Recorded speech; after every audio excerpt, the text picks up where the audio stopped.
Following the events of the Cursed House arc, Momo, Okarun, and their colleagues are tasked with keeping a close eye on Jiji until the evil eye within him is controlled. We begin with Momo meeting up with Okarun on their way to school and updates him about the evil eye's adaptation to their barrier in the upcoming exorcism by the Hayashi performers. However, they face a dilemma as no performers are currently available to conduct the Hayashi music, and if the barrier fails, Momo and Seiko will have to manage the situation themselves. Before Momo can ask Okarun for a favor, they are joined by Miko and Kei, who bring news about the volcano in Jiji's village and a sighting of Mr. Mantis Shrimp's spacecraft. Miko then teases Momo about needing a new phone, but Momo explains that her grandmother won't provide money for that since she already covers her uniforms and other necessities. At school, Ira feels isolated and depressed, a consequence of having previously exposed a false rumor about Momo to her classmates. Momo and Okarun approach her, and Momo asks to speak with her privately outside. Once outside, Momo invites Okarun and Ira to stay at her house to help monitor Jiji in case he succumbs to the evil eye, offering her grandmother a needed rest.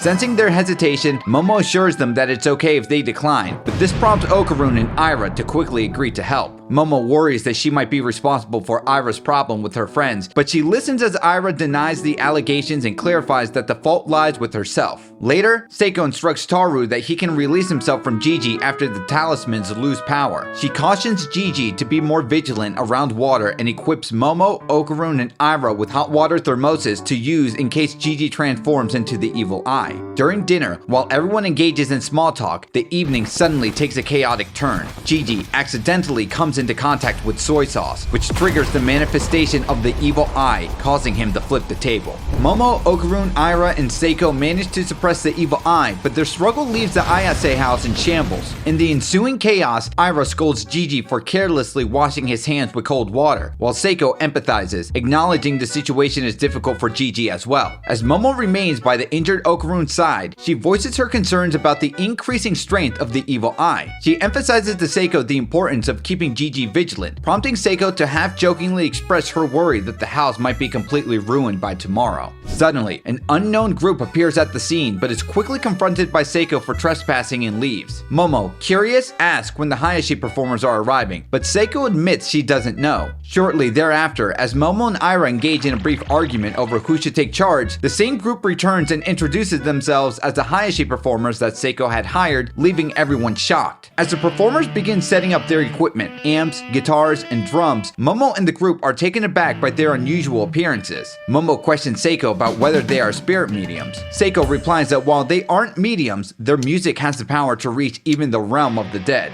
She adds that their lack of spirit sensitivity makes them less vulnerable to evil spirits during the exorcism. Once the ritual setup is complete, the Hayashi performers start their exorcisms. The lead performer, full of energy, raises his microphone and shouts, "It's time to exorcise."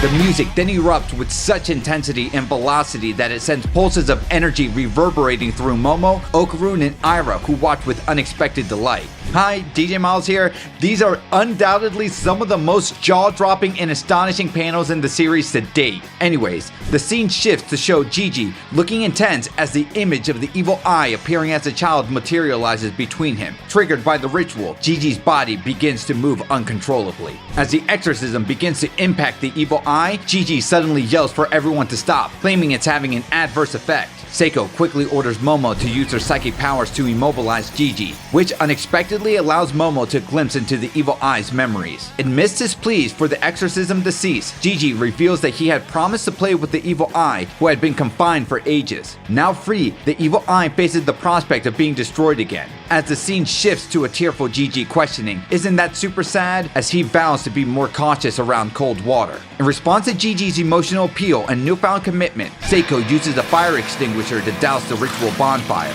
Moved by Jiji's dedication, she decides to cancel the exorcism and agrees to welcome the evil eye into the family, recognizing the spirit's significance after witnessing Jiji's plea. Ira initially resists the idea, citing the continuous efforts required to monitor Jiji as too troublesome. However, Okarun steps up, offering to better himself to help keep the evil eye in check, considering his friendship with Jiji as motivation. Moved by Okarun's dedication, Momo also commits to strengthening herself. Encouraged by their resolve, Ira reconsiders and agrees to cooperate, playfully remarking that she doesn't want to be outdone by Momo. As Momo and Ira playfully bicker and Jiji embraces Okarun in gratitude, Seiko notices the onset of rain. She urgently calls out to Momo, Okarun, and Ira to prepare their hot water, but it's too late. The evil eye reacts violently, punching Okarun into the house. With the decision made to cancel the exorcism, the Hayashi performers prepare to leave, assuring Seiko and Momo they are available for future assistance. Momo humorously notes that they might be needed sooner than expected, frustrated by the extensive damage to the house. Seiko then advises her to fetch some cardboard from the supermarket to keep out the cold. The next day, Seiko starts training Jiji on how to control his ki, beginning with the Seiza posture. Momo demonstrates this traditional sitting style and then asks Jiji to try pushing her. To everyone's surprise, Momo remains firmly in place, not faltering from the posture. Seiko explains that being in this state allows one's chi to emerge. She emphasized that if Jiji can master this posture, he will be able to access his spiritual powers, which is essential for controlling the evil eye effectively. During the night, Okarun follows Jiji to the bathroom and stands guard by the door, vigilant in case the evil eye emerges should Jiji inadvertently use cold water, as they both give the thumbs up to Momo that everything is okay. Afterwards, he escorts Jiji back to his room, carefully ensuring that he doesn't come into contact with the evening dew seeping through the loose cardboard on the walls. Grateful, Jiji apologizes to Okarun for the inconvenience, but Okarun dismisses the apology, sharing his own experiences of being cared for by Seiko and Momo after being cursed by Turbo Granny.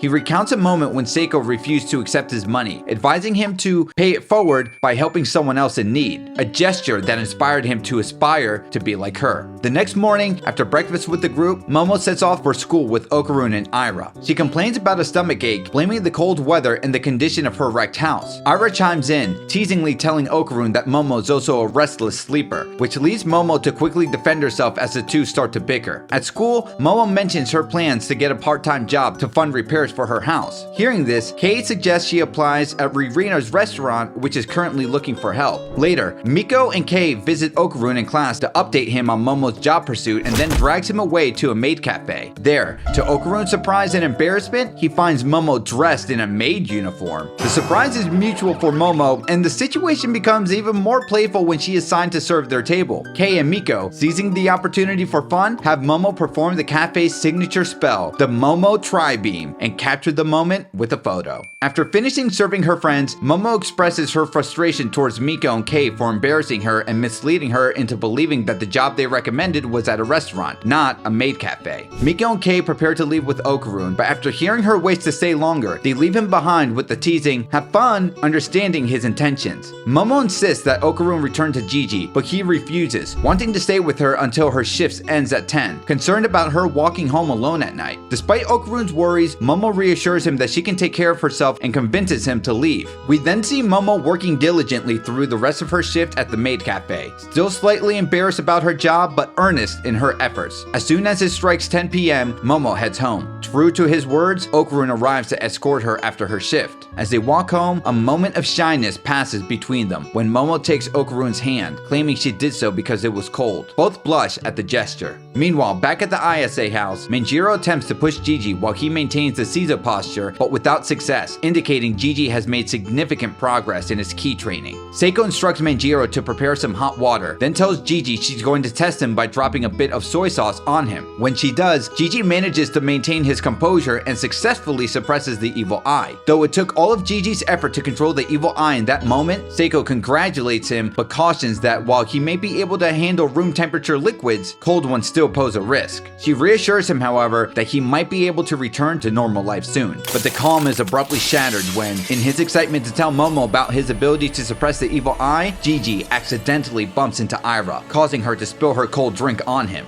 This sudden contact with the cold liquid triggers an immediate reaction, and the evil eye emerges once again. The evil eye, using its cursed house powers, effectively blocks attempts to suppress it with hot water and resists Seiko's talismans. In a desperate attempt to protect Momo, who is now trapped trapped inside the cursed house with the evil eye. Okarun panics and attempts to divert the evil eye's attention away from her. However, the evil eye dismisses Okarun, who begins to transform into his Turbo Granny state, appearing helpless as the evil eye readies to attack Momo. With her hands trapped inside the cursed house and holding her hot water thermos, Momo attempts to push the evil eye away using her psychic powers. However, the evil eye compresses the space within the cursed house to get closer and grabs Momo by the neck. In a quick reaction, Momo spits the hot water she had been drinking at the evil eye, managing to suppress him momentarily. This leaves Jiji shocked and confused by the sudden aggression towards Momo. Okarun intervenes, pushing Jiji away and checking on Momo while Seiko reassures him with the towel, telling him that he wasn't at fault. That night, Ira apologizes to Momo for inadvertently causing the evil eye to emerge and harm her, vowing to be more cautious. Momo, showing understanding, assures Ira that she holds no grudge against her. In another room, Okarun and Jiji are seen sitting with their backs to each other. Jiji is visibly ashamed of his inability to control the situation, while Okarun, though still angry at Jiji, clenches his fist, a sign of his determination to become stronger and handle threats more effectively. The next day, Okarun visits Mr. Mantis Shrimp at his workplace, taken aback by his human disguise designed to blend into society. Eager to become stronger, Okarun asks to be taken on as a disciple to learn how to throw a punch, but is turned down because Mr. Mantis Shrimp does not advocate violence. Later, exhausted from helping Mr. Mantis at work, Okarun returns to the ISA house and finds it difficult to face Jiji, who feels similarly uncomfortable. Privately, Manjiro informs Seiko of his decision to rehire the Hayashi performers, doubting Jiji's ability to coexist with the evil eye based on the recent incident. Reluctantly, Seiko agrees, seeing no other viable option. Meanwhile, Okarun, determined to become stronger, is seen practicing punches. Turbo Granny, curious about his sudden interest in combat, asks why he's learning to punch. Okarun explains that he wants to overpower the evil eye. However, when Turbo Granny probes further, asking whether he wants to learn how to throw a punch or truly wants to be strong, she enlightens him by stating that strength and fighting are two distinct concepts. When Okarun expresses his desire to grow stronger, she offers to help him gain better control over his power and leads him away for training. Unseen by them, Ira secretly follows, curious about their destination.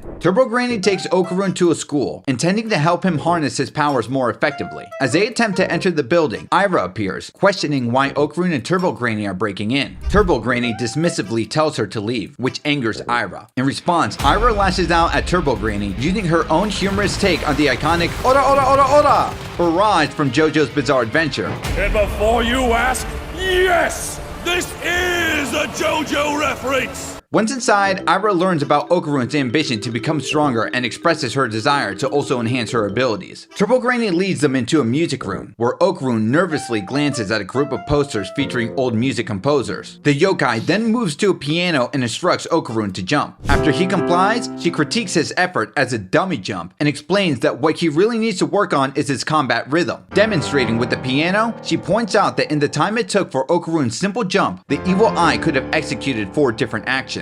She emphasizes that Okarun's rhythm is too monotonous and that by focusing on improving his combat rhythm, he can complete a sequence of actions within a single beat, a skill at which both the evil eye and Ira, in her acrobatic silky form, can greatly perform. Suddenly, their lesson is disrupted by blaring music, and 6 ghostly music room portraits materialize, visibly annoyed by Turbo Granny's subpar piano skills. As they start to leave, Turbo Granny quickly shifts the blame onto Okarun and Ira, inciting the portraits to launch an assault on the duo with exploding musical notes. Cornered, Okarun and Ira transform into their yokai forms to better handle the onslaught. As more exploding notes fly towards them, Turbo Granny cautions Okarun to be wary of the rest symbols, which will paralyze him if contacted. Overwhelmed, both Okarun and Ira struggle with the dilemma of how to defend themselves against a continuous barrage of musical attacks, searching for a strategy to counter the chaotic environment they find themselves in. Summoned into a paddy field by the music room portraits, Okarun and Ira scramble to evade the exploding musical notes targeting them. The portraits continue their attack with impressive synchronized assaults. While Ira skillfully maneuvers around the notes, Okarun struggles to keep his focus. Turbo Granny notices his distraction, his gaze fixed on Ira's adept dodging, and urgently reminds him to concentrate on the threat at hand rather than his companion's movements. This distraction proves costly as he collides with the rest symbol, paralyzing him momentarily and leaving him vulnerable to a barrage of explosive notes. With Okarun temporarily incapacitated, Aira taunts the portraits, redirecting their entire focus towards her. Watching from a distance, Okarun is disappointed in himself and feels the pressure from Turbo Granny's frustration over his lack of rhythm, struggling to regain his composure. Turbo Granny warns Okarun that Aira can't keep dodging indefinitely and advises him to move his body to the rhythm of familiar music to improve his evasion skills. Okarun expresses concern, noting that it will be difficult for him as he isn't accustomed to listening to music. However, a sudden memory of the Hayashi performer's music ignites a spark of inspiration, prompting a change in his approach.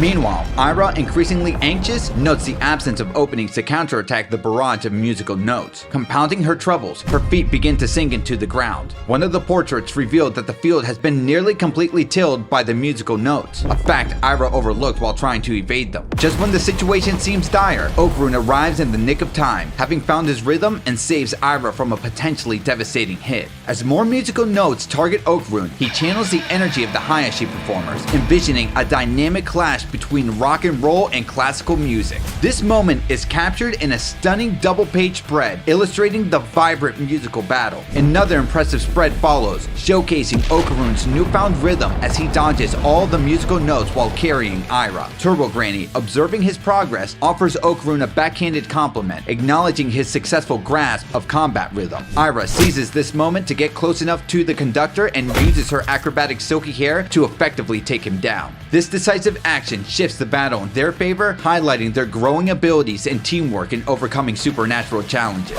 With the conductor defeated by Aira's attack, the music room portraits lose their ability to levitate. However, one of the composers shouts, "Ninth Symphony, Choral Symphony," prompting the rest of the portraits to transform the environment completely. Suddenly, the setting changes into a large chorus that surrounds Okarun and Aira, escalating the intensity of their situation. Amidst the chaos of battling numerous chorus members, Turbo Granny advises Aira and Okarun to ignore the chorus since they are merely illusions and instead focus their efforts on targeting the actual musicians. However, Aira struggles to locate them through the dense crowd. Resourcefully, she uses her acrobatic silky hair to lift Turbo Granny into the air, gaining a better vantage point. From above, Turbo Granny spots the music room portraits hiding behind four giants. Seizing the opportunity, Aira then uses her hair to swing herself and Okarun onto the head of one of the giants, effectively blinding it. Their presence quickly noticed, Okarun and Aira narrowly avoid an attack from two of the giants, which instead strikes the giant they were perched upon. While still airborne from the impact, Aira kicks Okarun toward the music room portraits, directing him to focus on their elimination. Meanwhile, she is caught by the next strike from one of the giants. Despite the damage, Aira's determination, fueled by memories of the incident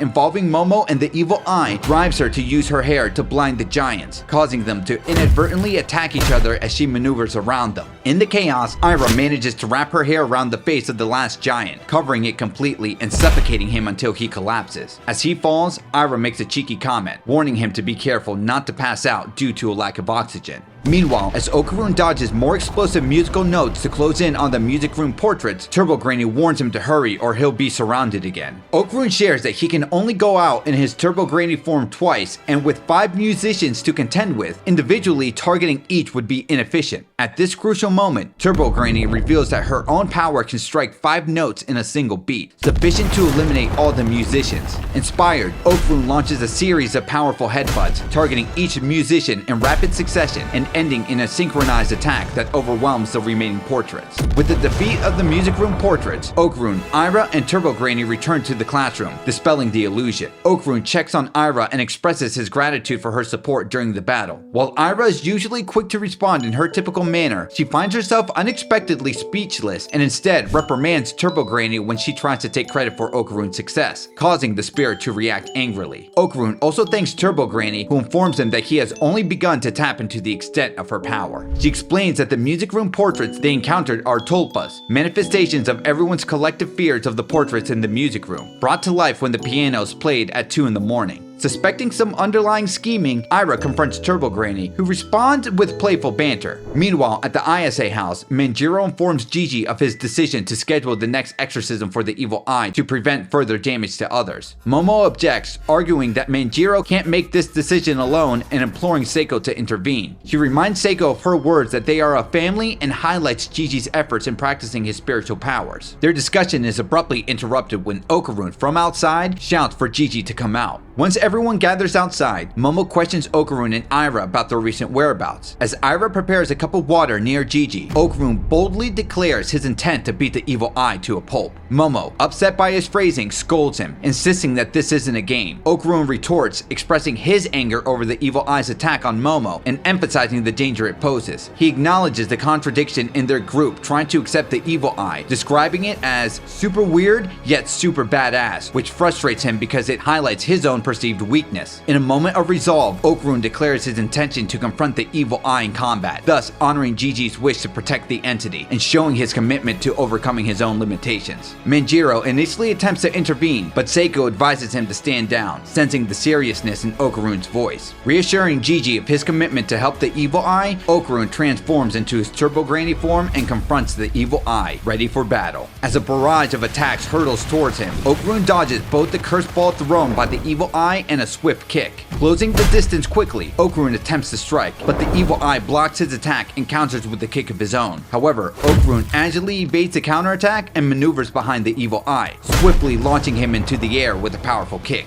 With the evil eye suspended in mid-air, Okarun unleashes a series of rapid, forceful strikes, simultaneously dodging the cursed ball attacks. He then prepares himself above the evil eye and delivers a menacing stare down, followed by a devastating kick. As the evil eye, still reeling from Okarun's dropkick, struggles to recover, Okarun capitalizes on his mastery of Turbo Granny's speed. He concludes the intense duel with an all-out headbutt, driving the evil spirit down with such force that it crashes into Seiko's house, completely demolishing it. Exhausted and spent, Okarun powers down at the same moment, ending the fierce confrontation. Despite the impact of Okarun's powerful attack, the evil eye remains standing and with evident excitement urges Okarun to transform again and continue their duel. Ira and Momo, aware that Okarun is unable to transform again so soon, express their concern. Despite this, Okarun insists that no one else intervene. Momo pleads with Seiko to support Okarun, but Seiko hesitates, cautioning Momo that her involvement would mean having to exorcise the evil eye. Meanwhile, the evil eye impatiently walks towards Okarun, goading him to transform into his Turbo Granny form so they can resume their battle. Turbo Granny, observing the situation, quietly asks Okarun about his plan and whether he should accept help from Seiko or the others. Okarun refuses any assistance, even as Turbo Granny notices his knees shaking, a sign that merely standing is draining all his strength. As the group readies themselves to intervene despite Okarun's protests, Okarun stuns everyone, including the evil eye, by declaring he won't continue the fight, dismissing the evil eye as too weak. Taken aback by Okarun's bold statement, the evil eye listens as Okarun sets a condition. He will only continue their fights if the evil eye gets stronger and agrees to face him as his sole opponent on a weekly basis. As the bystanders watch the scene unfold, Seiko laughs while Turbo Granny reveals to Momo that Okarun's strategy all along was to make himself the evil eye's sole target. A brief conversation between Okarun and Turbo Granny is revealed, where Okarun shares his insight that the evil eye equates killing with playing, likening its mindset to that of a newborn baby who simply wants to play and have fun.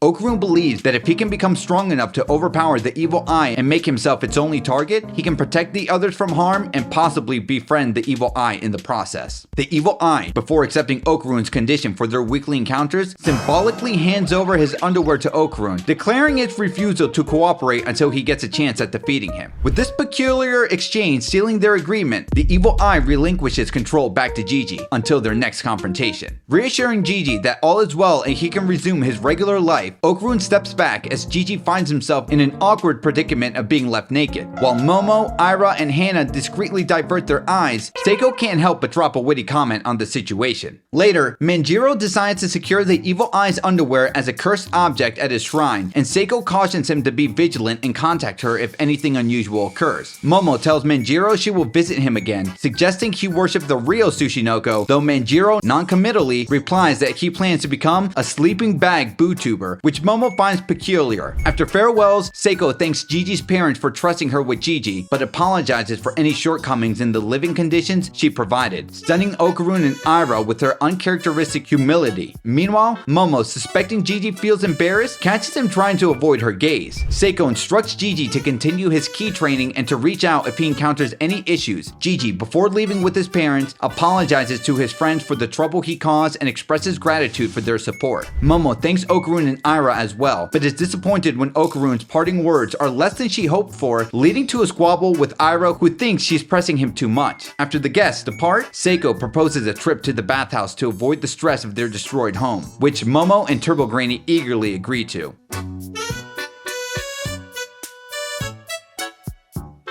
Post-bathhouse, as they walk home, Seiko resolves to rebuild their home despite the financial constraints, having spent the last of their money on their bathhouse visit. Momo offers to contribute financially, but Seiko declines, insisting she cannot rely on part-time job earnings, which frustrates Momo. Seiko dismisses Momo's suggestion to ask guests for help with expenses, leading Momo to caution her against overexerting herself. Yet, Seiko replies that she should not underestimate grandmothers. As the two become more concerned about the loss of their possessions while heading to the Torii Gate, they spot an alien in front of them. Reacting instinctively to the trespasser on their property, they immediately kick him away. Moments later, Okarun calls out to Momo, accompanied by Aira, Mr. Mantis Shrimp, and Chiquitita, announcing their intent to help rebuild the house. The alien Momo kicked turns out to be Ludris, Mr. Mantis Shrimp's friend and a construction specialist. Momo apologizes for the misunderstanding, and although Ludris appears angered, Mr. Mantis Shrimp interprets his reaction as a sign of honor. Initially hesitant, Seiko eventually allows Okarun and his group to proceed with their help. They introduce Ludris nanoskin technology, which enables them to mold materials with their thoughts. Mr. Shrimp demonstrates the capabilities of Ludris nanoskin technology by creating a shoji, highlighting not only its ability to shape materials, but also its self-restoring feature in case of damage. Together, everyone utilizes this innovative tool to rebuild the ISA house.